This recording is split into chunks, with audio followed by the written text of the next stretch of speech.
Kitabul Adab.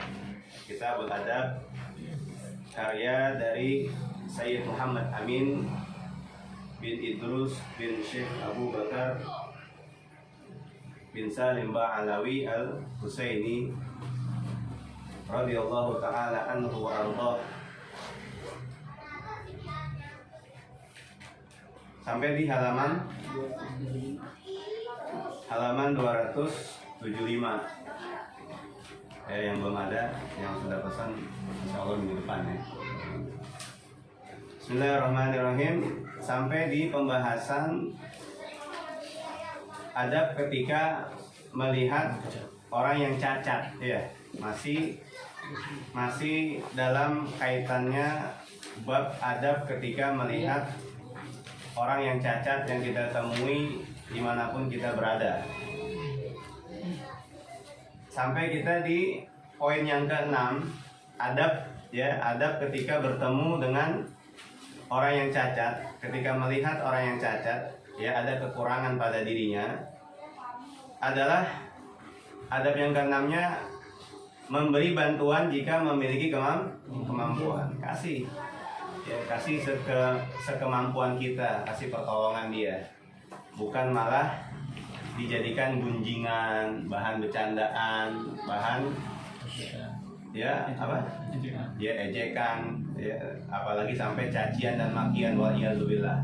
Kekurangan-kekurangan yang ada pada mereka tidak lain adalah kehendak dan kuasa Allah Subhanahu wa taala. Ya, bukan kemauan dia. Kalau seandainya kita boleh memilih ya,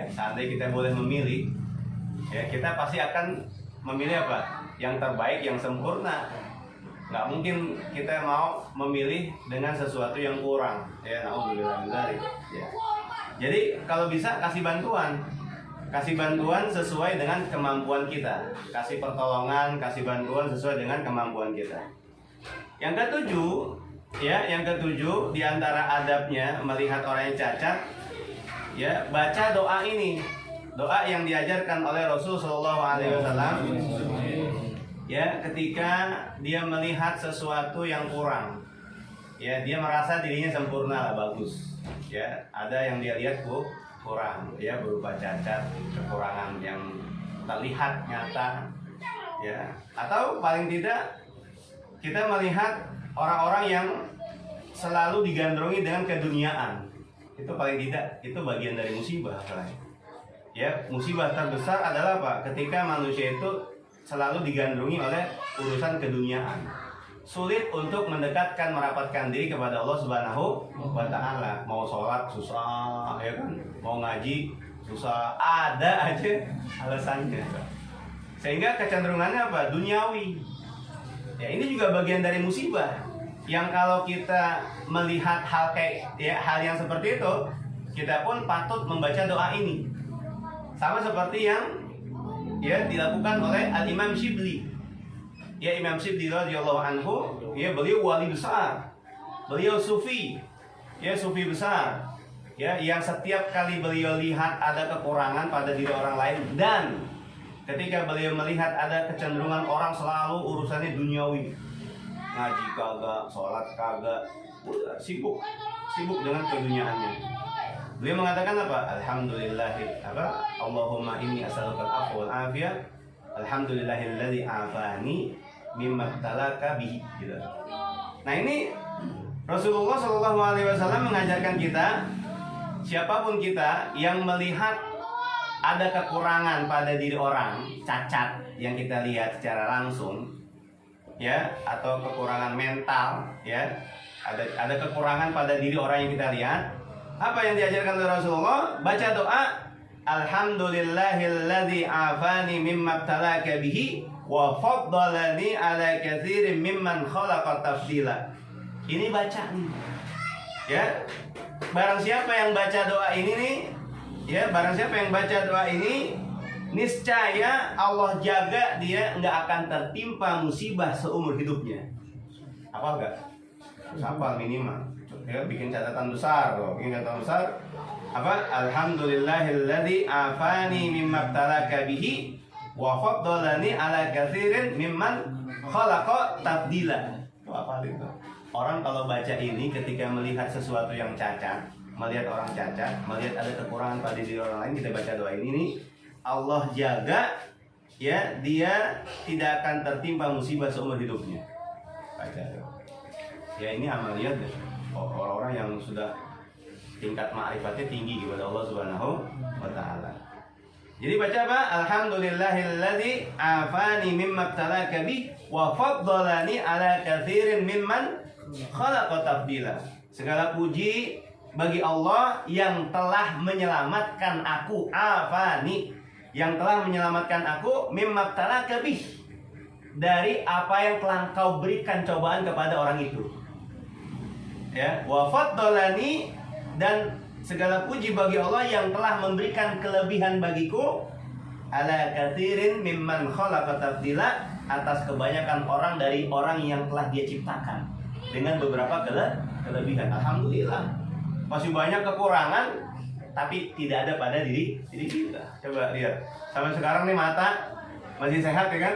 Masih bisa melihat dengan sempurna, telinga masih bisa mendengar dengan sempurna, hidung masih mampu mengendus dengan sempurna. Ini lidah ya, sampai detik ini masih mampu merasakan hal-hal yang nikmat yang kita bisa rasakan dari makanan, dari minuman dan lain sebagainya. Ini tidak lain adalah karunia Allah. Ya, tidak lain adalah karunia Allah Subhanahu wa taala. Dari sekian banyak manusia yang sampai saat ini mereka mendapatkan musibah. Ya, di wilayah konflik ada yang sampai parah. Di wilayah yang sana coba lihat rumah sakit. Coba mampir ke UGD, IGD, mampir tuh. Ruang ICU mampir, di ruang-ruang perawatan mampir. Makanya sebagian besar nih kalau kita mampir ke sana, ini sebagai ibroh, pelajaran. Ya, kalau sekarang mungkin agak sulit ya, takut kita mampir ke sana. Nauzubillah min dzalik. Nanti kalau saat kita diberikan kondisi normal lagi nih, ambil banyak pelajaran dari apa yang kita lihat. Mampir tuh ke rumah sakit. Tujuannya nggak lain adalah untuk apa? Menciptakan rasa syukur yang paling dalam dari lubuk hati kita kepada Allah. Sebagai pelajaran, tidak lain sebagai pelajaran. Alhamdulillah ya Allah, dari sekian banyak rumah sakit yang mereka dirawat dengan keadaannya beragam macam tuh keadaan, kita masih sampai saat ini, sampai detik ini masih diberikan kelebihan oleh Allah Subhanahu wa taala, paling tidak berupa sehat walafiat. Coba lihat sampai sekarang tuh, ya. Alhamdulillah. Makanya kita katakan alhamdulillahilladzi afani mimma ibtalaka bi wa faddalani ala katsirin mimman khalaqa tafdila. Dibaca tuh. Diriwayatkan barang siapa yang baca doa tersebut, maka dia tidak akan tertimpa musibah tersebut seumur hidupnya. Musibah yang dia lihat tuh nggak akan tertimpa sama dia. Ya, lihat ada orang cacat, alhamdulillahilladzi mimma ibtalaka bi wa faddalani ala katsirin mimman khalaqa tafdila. Gitu aja bacanya. Ya, kalau memang perkara-perkara yang sifatnya ya private, pribadi, person to person, bacanya pelan-pelan aja. Jadi kalau yang menyangkut perkara agama misalkan, kita lihat di sana ada judi, ada zina, kita lihat. Ini kan bagian dari musibah juga, tapi ini musibah agama. Yang kita nggak pernah bisa berpikir untuk nahi mungkar, gimana caranya tuh? Kan nggak bisa. Kita cukup mengatakan alhamdulillahilladzi mimma ibtalaka bi wa faddalani ala katsirin mimman khalaqa tafdila. Ya, kita cuma bersyukur alhamdulillah tidak ikut gabung dalam kelompoknya gitu. Sehingga Allah selamatkan kita, ya. Coba kalau seandainya kita ikut gabung, bagian dari yang dilaknat oleh Allah Subhanahu wa taala. Sabda Rasul sallallahu alaihi wasallam, man ra'a mubtala, barang siapa melihat satu musibah, barang siapa melihat orang yang tertimpa musibah, apapun musibahnya, mau besar mau kecil, ya yang kemarin kita udah bahas duluan, jangan disumpahin, jangan disyukurin. Kan kita kemarin udah bahas ya, adab yang kemarin ya, jangan kita merasa musibah yang dia dapat itu seakan-akan itu sebagai imbalan buat dia. Gak ada. Murni itu adalah hak dari Allah Subhanahu wa taala. Bukan karena kesalahan dia, bukan karena doa kita juga, bukan.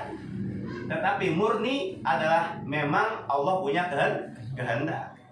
Maka kata baginda Rasul, man ra'a mubtala, barang siapa yang melihat orang yang terkena musibah, siapa orang yang melihat ada orang ketimpa musibah. Faqala, kemudian dia baca, alhamdulillahilladzi afani mimma ibtalaka bi wa faddalani ala katsirin mimman khalaqa tafdila. Dia baca ini doa, kata baginda Rasul apa? Illa afahullahu min dzalikal bala, melainkan Allah akan jaga dia, Allah selamatkan dia dari itu bala yang dia lihat.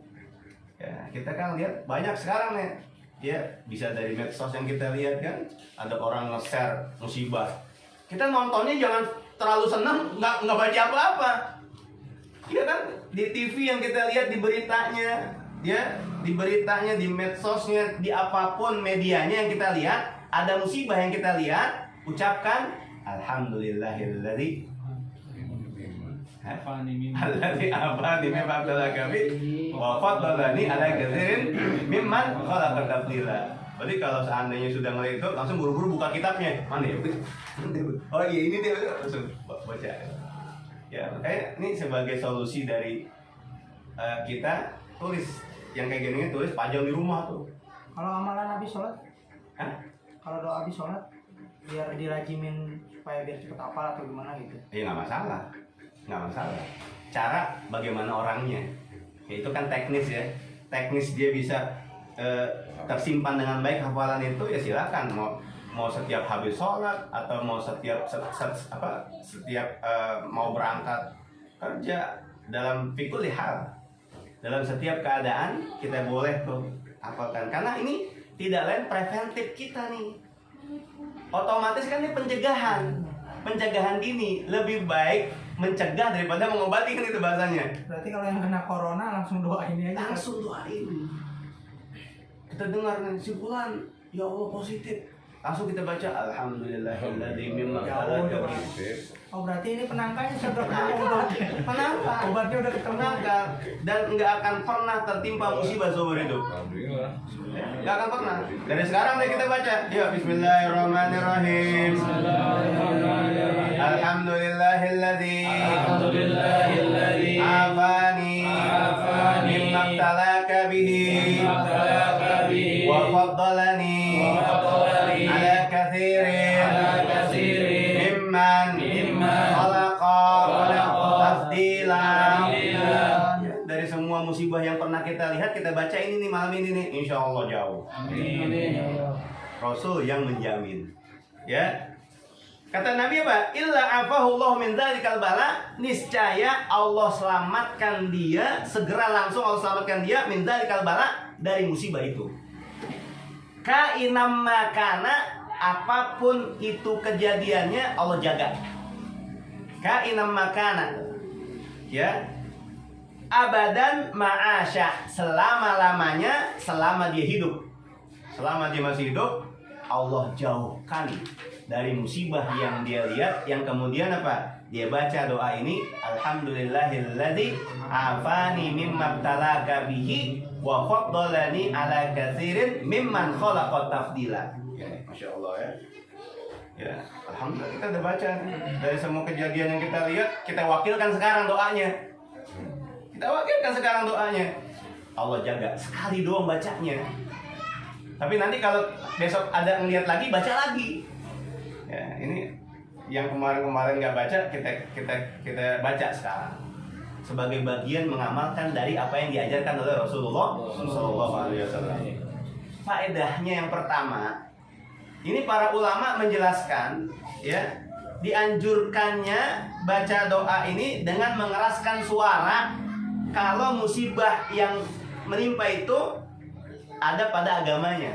Kerasin tuh suaranya kalau musibah itu yang menimpa pada agama. Contoh misalkan ngelihat orang fasik, melihat orang fasik, ya, atau ngelihat orang yang lagi mabuk, peminum arak, lagi judi dan lain sebagainya, yang di situ ada perkara agama, keraskan suaranya. Ya, paling tidak dia dengarlah dikit-dikit. Alhamdulillahilladzi mimma ibtalaka bi wa faddalani ala katsirin mimman khalaqa tafdila. Orang-orang, ya dia juga nggak paham, nggak mungkin. Oh iya, amin, amin. Biasanya orang-orang kayak gitu, ya Ya, biasanya kalau ketemu kayak gitu astagfirullahaladzim. Ya kan bacanya istighfar ini cuma alhamdulillahilladzi, dia anggapannya apa? Alhamdulillah. Wah seneng lo lihat gue kayak gini kan. Ya. Jadi kalau ulama mengatakan apa? Dianjurkan untuk baca doa ini dengan keras suara. Kalau musibah yang tertimpa itu ada pada agamanya. Ketika kita melihat orang yang fasik, misalkan dia terang-terangan dengan kefasikannya, kan ada orang kan sembunyi-sembunyi dengan kefasikannya, nggak mau kelihatan orang. Ini masih paling tidak masih jaga image lah ya, nggak masalah lah gitu. Tapi kalau yang terang-terangan ini kan yang masalah. Dia akan menjadi apa? Ikutan buat yang lainnya. Nanti anak kecil ikut-ikutan dah. Orang yang nggak ngerti apa-apa ikut-ikutan dah. Nah ini yang fasik yang secara terang-terangan dia memperlihatkan kefasikannya kepada khalayak ramai. Sama, dia aja mempertontonkan kefasikannya, kita pun mempertontonkan doa kita yang telah menyelamatkan kita dari kefasikan yang mereka perbuat. Ya, dia berani dengan secara nyata terang-terangan memperlihatkan kefasikannya. Ya, sekarang kan banyak tuh ciuman di TV, ya kan, kemaksiatan dipertontonkan kan, terang-terangan mereka nggak malu. Sekarang kita pun jangan malu untuk membaca doa ini, sebagaimana mereka pun nggak malu mempertontonkan kefasikan mereka. Coba lihat, sekarang orang bangga dengan kefasikannya. Coba, ya apa yang aplikasi yang bisa gini, yang joget-joget sambil nyanyi, ya kan? Itu kerudung kebuka, badannya kebuka, dengan berani terang-terangan dia pose wajahnya, badannya, seluruh tubuhnya bahkan terlihat auratnya. Nggak ada satu pun rasa malu pada dirinya. Kita sebagai orang yang melihat, ini musibah agama. Ini musibah agama. Kalau kita tidak berdoa, ya kita naudzubillah min dzalik. Kita bagian dari orang yang mungkin masuk ke dalam kelompok itu. Tapi naudzubillah min dzalik kita nggak mau. Kita ingin keluar dari kelompok orang yang mempertontonkan kefasikan. Dan ini sekarang udah nyata. Semua ada di genggaman kita masing-masing, di handphone. Makanya ini handphone bukan berarti nggak bagus. Dia sebagaimana orangnya. Handphone itu sebagaimana orangnya. Ketika orangnya itu mampu mengendalikan dengan baik, maka handphone itu akan berguna buat dia, baik pada dirinya maupun pada agamanya. Tapi kalau ini orang yang megang handphone adalah orang yang kurang bijak pada dirinya dan agamanya, akhirnya apa? Dia pertontonkan kefasikan. Sekarang malah anak-anak kecil dilatih ya. Dilatih loh. Dari sekarang dilatih dia mempertontonkan dengan segala macam stylenya kan, gayanya dan sebagainya. Ini hati-hati. Jadi bukan kita melarang handphone itu bagus, gunakan dengan cara yang bijak, yang bagus, sehingga apa? Tidak mempertontonkan kefasikan kita pada khalayak ramai. Ya, ini kan bahaya. Kenapa? Ini adalah musibah pada agama. Coba kalau seandainya tersebar, yang mereka anggap biasa ternyata apa? Mudorot. Biasa ternyata mudorot. Wal iyazubillah, kita yang tahu diem aja sama ketimpa juga laknat Allah alaina. Akhirnya apa? Laknat Allah sama-sama tercurah buat dia yang buat kita yang nonton. Wal iyazubillah, sama-sama tuh. Ya makanya ulama mengatakan dianjurkan baca doa ini dengan mengeraskan suara kalau musibah yang tertimpa itu adalah musibah yang ada pada agama. Ya, dipertontonkan kefasikannya tuh. Kalau seandainya musibah itu pada badan seseorang misalkan ada kekurangan, ya musibah berupa kekurangan, cacat fisik ya, cacat fisik, kita langsung berdoa aja pelan-pelan. Alhamdulillahilladzi ya afani mimman talaka bih wa faddalani ala katsirin mimman khalaqa tafdila. Ya. Faedah yang kedua, para ulama menjelaskan apa? Para ulama menjelaskan dalam hadis di atas yang tadi dikatakan man ra'a mubtala, barang siapa yang melihat orang yang tertimpa musibah, dalam hadis di atas ada berupa jaminan dari Allah. Ada berupa jaminan dari Allah bahwa siapapun dia orang yang baca doa itu, ketika melihat orang yang cacat atau tertimpa musibah dia baca itu, maka dia tidak akan terkena musibah sampai selamanya. Ini dengan catatan ya, Kalau dia baca itu, dia akan dijauhi, dijaga, dilindungi oleh Allah Subhanahu wa taala, dikasih garansi. Kasih garansi tuh. Siapa yang bisa menggaransi kita? Ya, mau pergi ke dukun 1000 macam dukun nggak mampu membentengi kita dari dari tidak jaminan tidak tertimpa musibah. Tapi ini jaminan dari Allah melalui lisan baginda Nabi besar Muhammad Sallallahu Alaihi Wasallam. Makanya kita ya sangat berharap Allah Subhanahu Wa Taala menyelamatkan kita fid dini wad dunya wal akhirah. Ya, kalau kita hidup selamat kan enak tuh. Ya, semua ada perjuangannya. Nah, dalam perjuangan menyelamatkan diri kita ini harus benar-benar jangan pernah bosan. Itu ya adalah doa ketika kita melihat orang yang cacat, ya, atau ada orang yang tertimpa musibah. Kemudian yang terakhir, ya, diantara adab ya ketika melihat orang yang terkena musibah atau melihat orang yang cacat, dianjurkan untuk bersyukur kepada Allah. Dianjurkan untuk bersyukur kepada Allah kalau melihat orang yang zalim.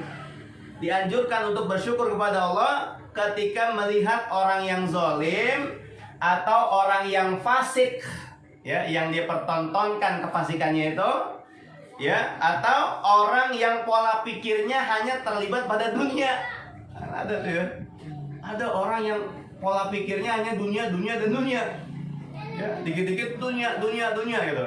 Untuk urusan akhirat udah belakangan dah gitu. Nih ada orang kayak gini. Nah, ketika kita melihat orang-orang yang demikian, kita lihat orang yang zalim, kita lihat ada orang yang fasik yang dia dengan senang hati memperlihatkan kefasikannya. Ada orang yang pola pikirnya semata-mata hanya dunia dan dunia. Ini kita dianjurkan oleh Nabi SAW, oleh para ulama untuk baca doa ini. Karena itu semuanya adalah bagian dari musibah. Bahkan ya Al-Imam Shibli radhiyallahu anhu, ya, Al-Imam Shibli radhiyallahu anhu, ya, beliau jika melihat seseorang yang hanya sibuk dengan perkara dunia, ya, Imam Shibli kalau ngelihat orang sibuk dengan perkara dunia, dia cuma baca apa? Allahumma inni as'alukal afwa wal afiyah, alhamdulillahilladzi afani mimma ibtalaka bi. Amalin yang dibaca oleh Imam Asyibli. Siapa sih Imam Shibli ini? Masya Allah, sufi besar. Ya, sufi besar, ya, yang banyak dikisahkan oleh para ulama dalam kitab-kitab tasawuf mereka. Satu diantaranya, ya, ada, ya, yang dituliskan oleh Syekh Nawawi Al-Bantani. Ya, Syekh Nawawi Al-Bantani, beliau menceritakan tentang Imam Shibli. Imam Shibli, ya, di dalam kitab beliau Nasaihul Hibad, ya, mungkin kita pernah baca tuh ya kitab, ya. Ada dalam kitab Nasaihul Hibad dikatakan apa? Qadima Shibliyu ala Ibni Mujahid.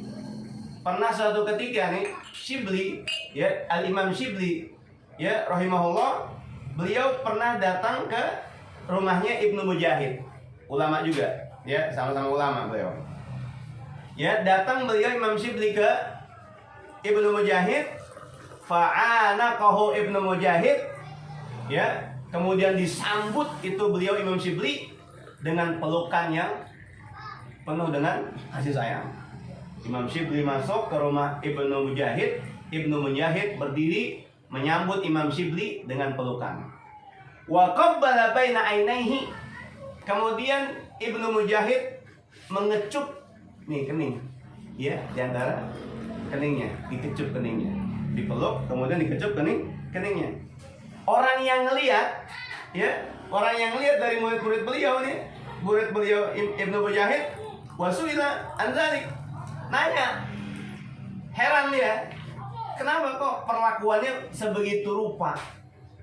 Imam Shibli masuk ke rumahnya, disambut dengan pelukan, kemudian dicium keningnya. Kening siapa? Imam Asyibli. Imam Asyibli dikecup keningnya oleh Ibnu Mujahid. Faqala, ketika ditanya, wahai Imam, kenapa dicium keningnya? Kata beliau apa? Ra'aitun Nabi sallallahu alaihi wasallam fin naumi wa qad aqbala shibliyu faqama an-nabi sallallahu alaihi wasallam. Saya pernah bermimpi, ya, bermimpi ketemu dengan Rasul sallallahu alaihi wasallam dalam tidur. Saya pernah bermimpi ketemu Rasulullah dalam tidur. Wa qad aqbala shibliyu. Dalam mimpi itu Imam Shibli datang menghadap Rasul sallallahu alaihi wasallam. Ketika datang Imam Shibli, faqama Nabi sallallahu alaihi wasallam. Akhirnya apa? Nabi menyambut Imam Shibli dengan berdiri. Disambut dengan berdiri oleh baginda Rasul sallallahu alaihi wasallam. Wa qabbala baina ainaihi, dan Rasul pun segera mencium kening Imam Shibli. Ya, faqultu ya Rasulullah.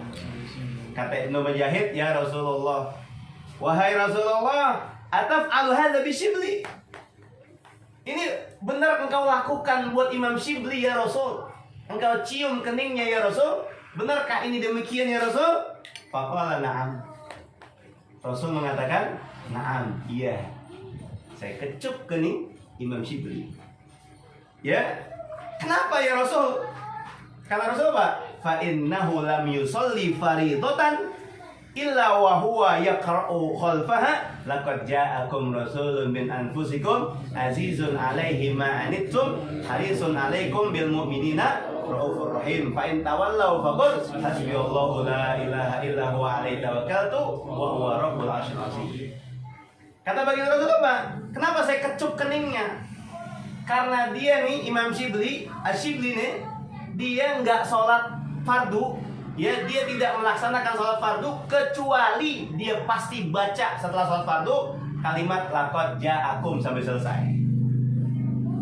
Ya, Nabi menyatakan ini Imam Shibli, ini Shibli setiap habis sholat fardu pasti dia baca ini bacaan laqad ja'akum sampai selesai. Wa yaqulu, dan dia tutup bacaan itu dengan apa? Sallallahu alaika ya Muhammad. Jadi dua amalannya yang dibaca oleh Imam Shibli. Yang pertama baca laqad ja'akum sampai selesai, ditutup dengan wa sallallahu alaika ya Muhammad. Wa sallallahu alaika ya Muhammad. Selalu begitu. Akhirnya apa? Fasa'atu Shibli. Ketika sadar pagi, langsung beliau bertemu dengan Shibli. Ya, langsung beliau menghadap ke Shibli. Amma yaquluhu ba'da sholat. Dia mau nanyain apa yang dibaca setiap habis sholat fardu untuk meyakinkan mimpi semalam Rasulullah. Datang ke Imam Shibli. Ketika datang ke Imam Shibli, ya, apa yang kamu baca setiap kali engkau selesai sholat fardu? Ya, fadzakara mislahu ala maqalan Nabi. Kemudian Shibli itu menjawab persis seperti apa yang disampaikan oleh Rasulullah dalam mimpi. Ya, makanya beliau ikut-ikutan sebagaimana Nabi mencium keningnya. Kenapa? Dalam mimpinya Nabi kasih tahu amalan Shibli itu, ya, pas dikasih tahu. Ketika paginya ditanya Imam Shibli, ternyata amalannya benar sesuai dengan apa yang disabdakan oleh Rasul Shallallahu Alaihi Wasallam. Tahu dari mana coba? Ya, hanya dari mimpi yang ketika ditanya, ya, nanti nggak pakai cerita dulu, tanya, nanti amalannya apa? Dia bilang apa? Ane baca setiap habis sholat laqad ja'akum rasulun min anfusikum sampai selesai, dan ane tutup dengan wassallallahu alaika ya Muhammad. Apa lihat tuh? Ada yang apa? Laqad ja'akum sama ditutup wassallallahu alaika ya Muhammad. Sampai bertemu dengan Rasulullah dicium keningnya. Hah? Iya, di Sogopa pada ngaman. Amal. Habis sholat. Kerja aku bilang. Tapi belakangnya dia bukan itu. Belakangnya Assalatu wassalamu alaika ya Rasulullah. Oh, iya. Wassallallahu alaika ya Muhammad. Ya, ini yang Anda ambil dari kitab Nasaihul Ibad. Ya, amal ini. Ya, ini Masya Allah, Imam Shibli wali besar. Ya, beliau orang kaya, awalnya orang kaya, kemudian ketemu dengan para imam besar yang beliau pun nanti belajar dengan mereka, termasuk ya Imam Junaid al-Baghdadi. Ya, beliau juga bertemu dengan Imam Junaid al-Baghdadi yang satu di antara gurunya adalah beliau. Ya, yang sempat akhirnya beliau disuruh oleh Imam Junaid al-Baghdadi suruh tinggalkan semua kemewahan yang ada pada dirinya. Ya selama kamu jadi gubernur berapa tahun, datangin ke warga, ya kembalikan semua yang pernah kamu sakiti, ya. Terus juga pernah disuruh mengemis selama sekian tahun, coba rasakan gimana enaknya ngemis gitu. Jadi semua beliau sudah tekuni ya sebagai bentuk pengabdian ya yang terbesar beliau kepada agama untuk melatih diri supaya tidak terbawa oleh arus syahwat dan nafsu ya. Jadi Imam Syibli selalu begitu.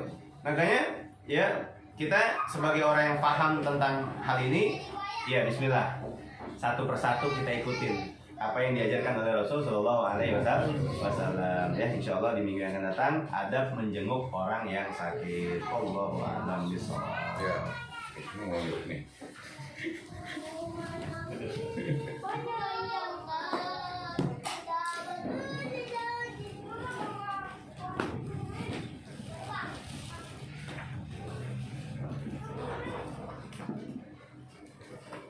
Bismillahirrahmanirrahim.